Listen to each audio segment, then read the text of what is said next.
In today's world, we are increasingly dependent on technology. Our business and personal lives rely on it, but as you've probably noticed, it's unreliable. They promise it'll get better, but it usually gets worse. Our computers are slow, so we end up squinting at smartphones and tablets. We live in constant fear that something's going to happen to our personal data, so we're scared into paying for fake protection that proves useless when disaster strikes. Update attacks, fake Wi-Fi, cloud control, and other industry scandals are designed to keep the money flowing. The jokers we pay to fix our stuff have no clue what they're doing, so they do a virus scan and then wipe out our precious photos. Intelligent, successful people feel intimidated by the chaos and think it's somehow their fault. If they only knew what the industry was doing to them, they'd get torches and pitchforks. If only we had someone to explain it all in plain English so we can start protecting ourselves. Oh wait, we do! It's the Computer Exorcist Podcast with your host, Mark Anthony Arena.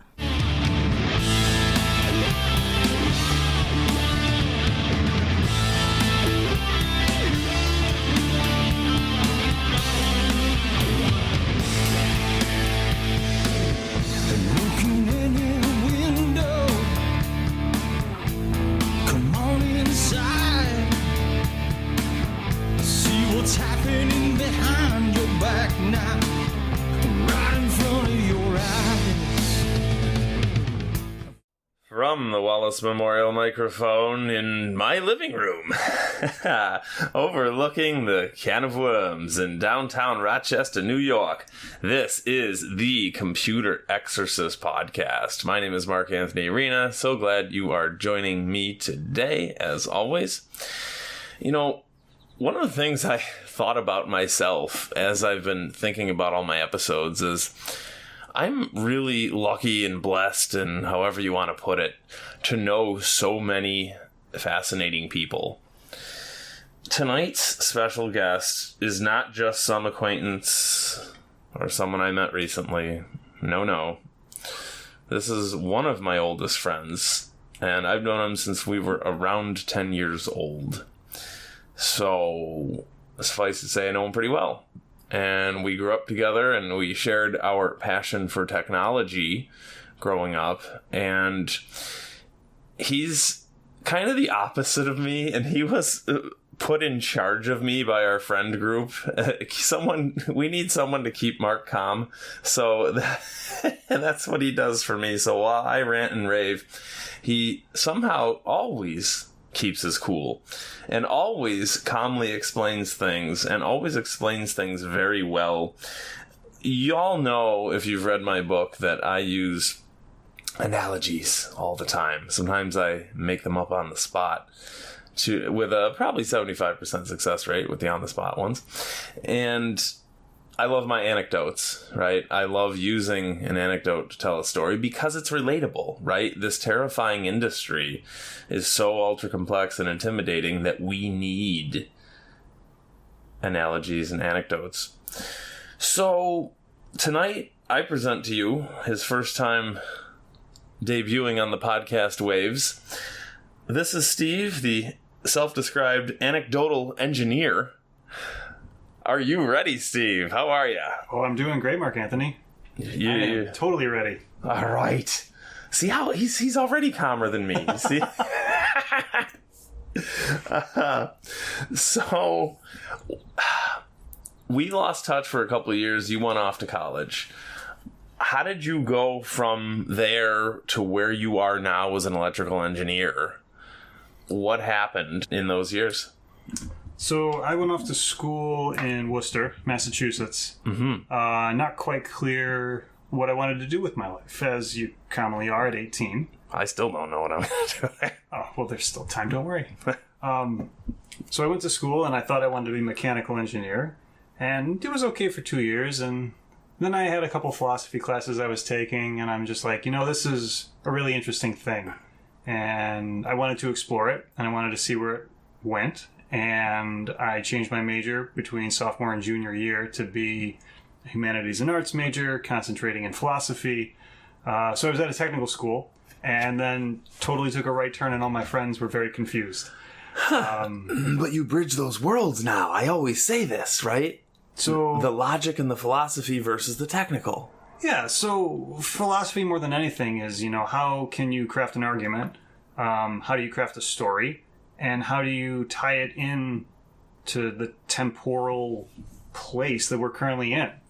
You got to bring everything back to something that's real and physical. You can't just live in your head all the time. Wow, that's a quote. Right, because as you know, I went to a tech school and it was just people living in the theoretical, right? Wow. You got to bring it real sometimes.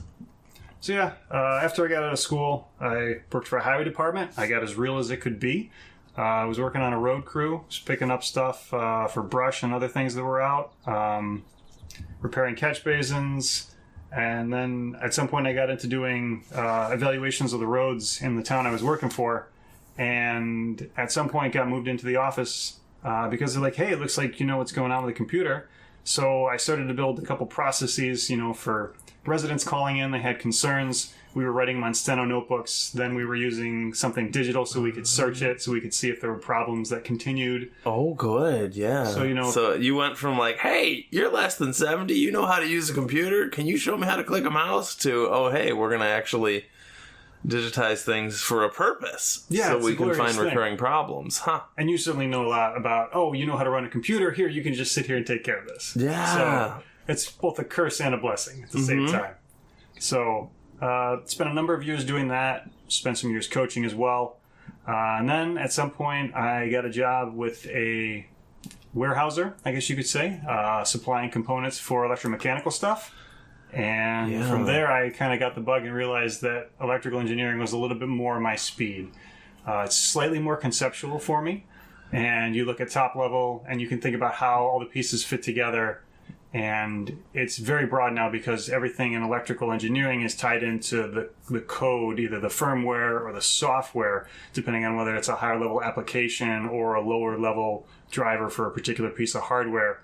All that kind of gives you this expanse that's almost like being an artist. You just have a canvas that's as big as the world and you go make it happen. Wow. So using those electrical components as your paintbrushes. Yes, in some way. That works out pretty well. Happy little chips. Yes, happy little chips. All marching together. It's delightful. When they work right. When they work right, yes. There's always fallout. There's always errors. One of the interesting things after that is that I went back to school for a second degree. And I remember 10 years ago us talking about it, yeah. Yes. So I was looking at a couple schools a little bit further away. Wound up going to one to get a second bachelor's in electrical engineering, and then got my master's in electrical engineering the year after, and then went off to try to find a job that was able to knit all this cool stuff together that I had learned as a philosopher, along with being, a technical engineer. So it kind of is a bridge. It would be a good way to describe my life in terms of those 2 degrees and how I exist in my personal ecosystem and in my neighborhood. So yeah, that's how I came to be here, sitting with you, chatting about electrons. Yeah. So yeah, after we reconnected about 10 years ago, that was around the time when Steve decided to go back to school to do the electrical engineering degree, and it's been enjoyable to watch you soar. I'll say that. What we're gonna do now, I want to ask you some basic questions because I want the world to see how good you are at explaining stuff. Folks, there were plenty of early Saturday morning breakfasts at McDonald's when we would just be normal people, normal guys having some breakfast, and all of a sudden we'd come up with this conversation and I would go, wow, gosh, that's brilliant. You need to be on my show. So, and it's just, things would just come up randomly. And I'm like, can you explain to me why this and why that and why processors are the way they are? I mean, as y'all know, I know what the components of a computer do. But he explains the deep, deep level so well that I understand it, right? And y'all might not realize, like, you've got your jokers out there who know how to type fast and click a mouse fast, and unfortunately those guys are praised as quote-unquote computer wizards. And then you've got guys who, it's several layers, right? It's several layers. Like, your pharmacist isn't a doctor, right? Your pharmacist just administers your medicine, then you have nurse, then you have doctor, then you have surgeon, then you have researcher, right? So there's so many levels. It's the same thing in my world, right? So you have the jokers who can type fast. Then you've got good computer guys, good IT guys, then you have programmers, then you have electrical engineers and computer engineers. And those last two really deal with the actual components, where they basically apply chemistry, right? You are applying chemistry and physics together to make these magical boxes that do these things that we have, right? So whether you're a computer engineer, an electrical engineer, yes, it's all applied physics in our realm. But just like you were talking about, you've got researchers all the way down to, the grunts that assemble the things on the electrical side. It's a broad spectrum. You can be at any point in that spectrum, and you can be doing the raw physics. You can be pushing the limits. You can be building the smallest chips at, the TMSC plant over in Taiwan. Like, you can be in that realm, or you can be like, hey, I got a guy. He can fix your computer. He can fix your iPhone, and he knows exactly what's going on at the physical level that you hold in your hand. So it is a broad spectrum. Yeah, and then you got the bros with the pop collars at Best Buy selling you stuff just to satisfy their own quotas that you didn't actually need. But all right, that brings up a really good point. I like how you said that, where they're on the cutting edge, they're applying physics. In other words, these folks are designing chips that are smaller than the ones we have currently, right? They're pushing the envelope and they're saying, hey, we're going to make a chip that's what? 20 nanometer or 19 nanometer. So, in other words, extremely small, right? A nanometer is what? A tiny fraction of a millimeter, right?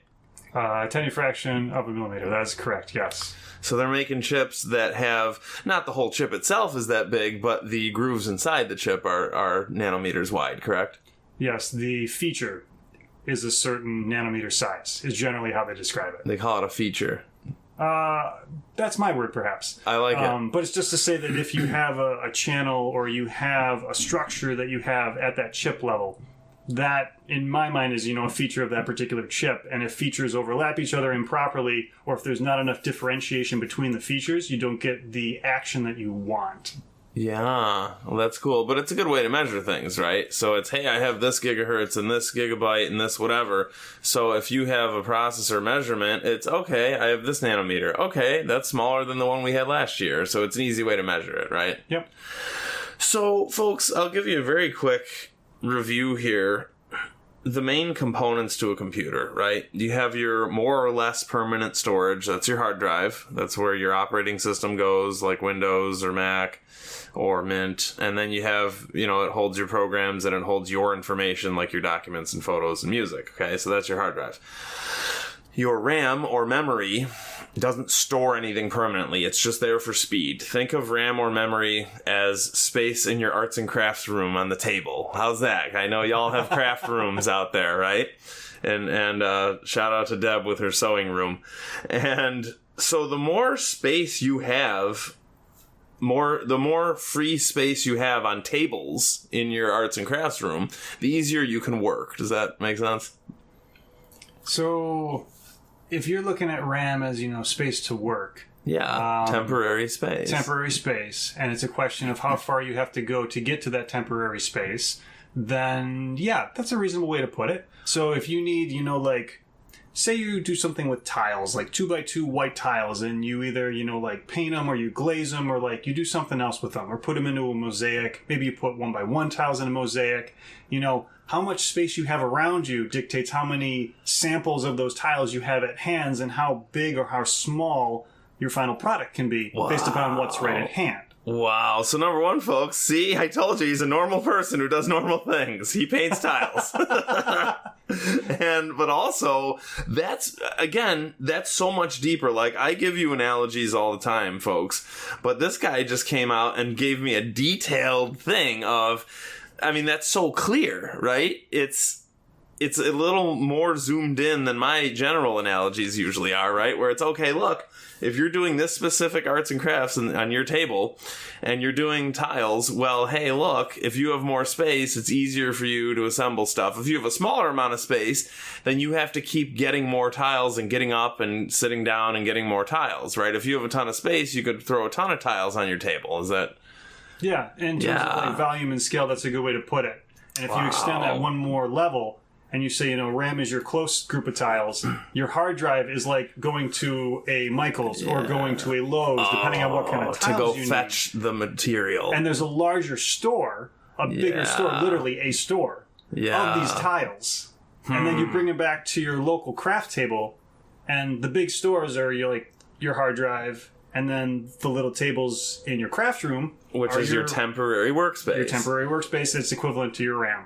So if you kind of think about it that way, RAM doesn't have so much capacity because it's very close, it's very localized, it's right at hand. It's quick. It's right in front of your hands. Yeah. Right, as opposed to driving to the store and working. You can't go to the store and work on stuff in the store. Yep. So yeah, it's quick. It's what's at hand. That's a gosh darn good. I mean, that is really good, Steve. That's so much clearer than my usual. I usually just equate it to scratch paper, right? Like I'm writing on now here, or cocktail napkin, right? I do love those moments, those rare moments when I'm like, oh, I got to write something down, and I'm going to use cocktail napkin, and it's going to be the greatest thing. So that's RAM. The processor, also known as Central Processing Unit or CPU. The processor I equate to your calculator. It does all the math. So I suppose if we stay in your analogy for a second, the processor is you and your hands rearranging and painting those tiles. Is that more or less? So if you think about it not as painting, but if you think about it kind of as actions. So a CPU has actions that it can take. And if you think about it from the computer perspective, you can add, you can subtract. In some, you can multiply and divide. You can increment by 1. You can decrement by 1. You can compare A to B. You can do things like that. So if you think about actions in a CPU, you can compare. Well, just like you do. You're holding your tiles in your hand and you're comparing them, right? Wow. Right. Or let's say you're doing a puzzle, right? And you're comparing the puzzle piece. Oh, so it's the actions. Yeah. So if you take it back to the arts and crafts thing, you may have a couple actions you can do with a tile. You can select one based upon color. So that's an action. You can paint, or you can glaze, or you can put some kind of a protective coating on it. If you're going to turn it into a coaster, you might put little felt feet on the bottom of it so it sits nicely on your table and doesn't scratch it. And you can organize it and order it. You can do anything with it, yes. So all those are actions that are related to your crafting. Wow. And if you think about a computer, the CPU does the actions that actually make all the applications that run in your computer possible.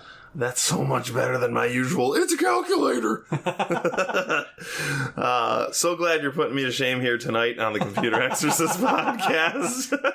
Tune in next week. No, so we're only halfway through the episode. And again, this is one of the many conversations where I said, So this is one of the many topics where I've talked to Steve in the past, and I would say, this is great, write this down, I want to ask you this on my show. So when we were sitting having breakfast that one morning, I was asking you about these new processors that came out and why they were so fast, and you gave me a beautiful explanation, so I want to talk to you about that tonight. First, though, I remember a couple of years ago, you were applying for jobs at a foundry. What is a foundry, and what do they do, and how do they do what they do? So a foundry is just a place where you would make a semiconductor. They commonly call them fabs. Fabrication. Yep, but fab for short. And Fabrica in Spanish. That's how to say factory. That's delightful. Yeah. So yeah, at these fabs, you have a clean room, and this clean room has very pure air that's highly filtered. The turnover rate for the air in there is huge compared to what would just normally be happening in, like a home air conditioning system. Like here in my smelly house.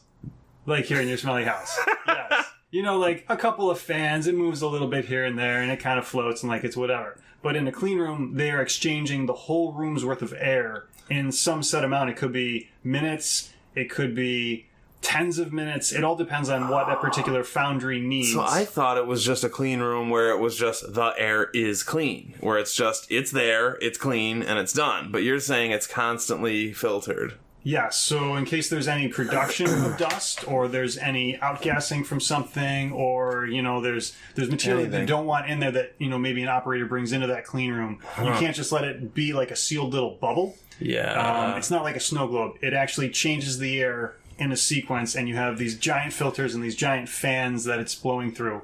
And this whole area is controlled because if you have even a speck of dust on what the semiconductors are built on, they call it a wafer. Mm-hmm. That one little speck of dust can make that circuit just totally worthless. And side note, folks.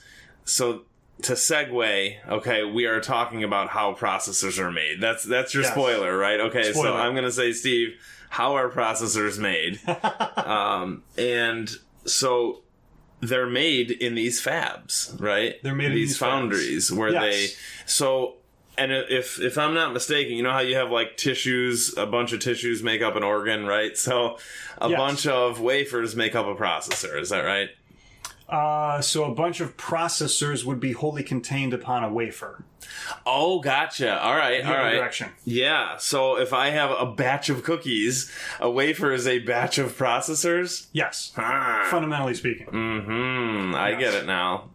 So that's where processors are made. Can you give me in a general sense how they're made? I mean, how do they make these tiny things? I really don't know. So the main process in doing anything, it's in silicon, which is, the standard, the original, the OG, if you want to call it that. There are other compositions for semiconductors, but silicon is just an easy one to talk about. It's very abundant. It is glass, and you can put it into a configuration on top of these silicon wafers that becomes this semi-conducting thing. So silicon can be both a conductor and an insulator depending upon how you arrange things with it. Whoa. And it also protects itself with an oxide once it's all built. All right, so metal is always a conductor, right? Yep. Wood is not a conductor. Correct. So how is silicon capable of either? And how do you govern that? So very briefly, it's all about the physics, and it's about where electrons are available or not available. Okay. And if you put other materials into silicon, they call it doping. So it's kind of like, if you're a sports fan and you happen to hear about all these doping things that they're scandals and they come and they go, you basically put something into the body that's foreign to the body that gives you a certain performance result. I don't know about y'all out there, but I get it. Like, you explained it so easily. Regular silicon does not. Okay. But when you dope it, it does. And you can dope it to be positive, you can dope it to be negative based upon which other elements you put into the silicon. Wow. So, if you think of it as dough for a cookie, you can add the chocolate chips and it changes the cookie. But if you happen to like butterscotch, you add butterscotch chips instead. Wow. So you've got your dough, which is your silicon, and then your chocolate versus your butterscotch chips are either your positive or your negative. Oh, man. So you can take that dough and do what you want with it, just like cookie dough. Dude, yes. you took my analogy and you ran with it. And, I'm struggling to keep up. Wow, that's so right. Wow. Now I'm running. Now I'm thinking about my favorite cookie. Now I'm thinking, I love oatmeal raisin. And how can we talk about oatmeal raisins for a minute? Delicious. That's how we talk about it. It's delicious. Oh, and it's good for you, too. That's what I like. Wow. So that makes so much sense. You never cease to amaze me. You always do this. So you're like, okay, here's something that Mark's always wondered, and Mark uses every day and sells every day. And, okay, now I'm going to make it a little clearer than just a general idea. Obviously, I have a general idea of all this stuff does, but it's this is how it's made. So, folks, you don't have to subscribe to the Discovery Channel this month. You've got Steve explaining how things are made. Wow. Okay, so silicon does not conduct until you put some raisins or some chocolate chips in it. Yep. That's a reasonable way to put it. Again, we're broadly painting a picture that's what we need. A summary. That's what we need. We need a summary. People need easy instead of being overwhelmed, right? Yeah. Wow. All right. So then you do a batch, right? To go back to the cookies, right? Batch, yes. So you took my batch of cookies analogy, you turned it into a cookie dough analogy, and now we're making a batch. That is correct. So you can't just make one processor, can you? You got to make a batch, a wafer of them. In general, you have to, because of how we are able to build them right now. Okay, so and we that's build fine. them one layer at a time. So you have to do a batch of them because you're doing all the layers. All right, so every love layer it. has to happen at the same time. All right, Maybe that's a little bit better way to put it. So let's say you're building a neighborhood. Yes. How's that? Sure. And you go in there and you dig all the foundations. All at the same time, yes. Right. Then the next guy comes in and does all the framing, right? You do all the framing. Then the next guy comes in and does the walls, and then the electrician comes in and so on. Yep. So that makes sense. Yeah, you could possibly build one, but why would you when you could just do them all together? So that's how you make, what do they call it? You have a gaggle of geese. A gaggle of geese. And yes. a wafer of processors. A wafer full of chips. Yeah, wafer of chips. Okay. So we got that. So that's how they're made. Yeah, so they do everything as a layer at a time. They have a couple substances that they can put on it so that it'll either remove or leave or deposit things on the wafers, and that's how they make all these different levels. Oh, so that's how they build the actual, really. Do they etch the paths onto it? Yes. Yeah. So it's either deposition, which is adding material, or it's etching, which is removing material. That makes sense. Depositing or chiseling off. Exactly. Wow. Yeah, well, those arts and crafts people know about depositing and etching, right? You're painting and sculpting. Yep. Well, I think it's time we go for a break here. Steve, the anecdotal engineer, I'm so glad you joined me tonight. I hope y'all loved getting to know Steve tonight. We will be back next week with part 2 of this awesome explanatory interview. And we're going to ask him some questions. I'm going to ask him about an article. And buy my book for everyone you know. It's called How to Protect Yourself from Your Computer, and it's available at thecomputerexorcist.com. We'll talk to y'all next week. It's alright now. Make it on my own. I paid my time and my dues, and now I'm coming home. First they give you an inch, and then they take a mile. Stab you in the back and look at you in your face with a smile.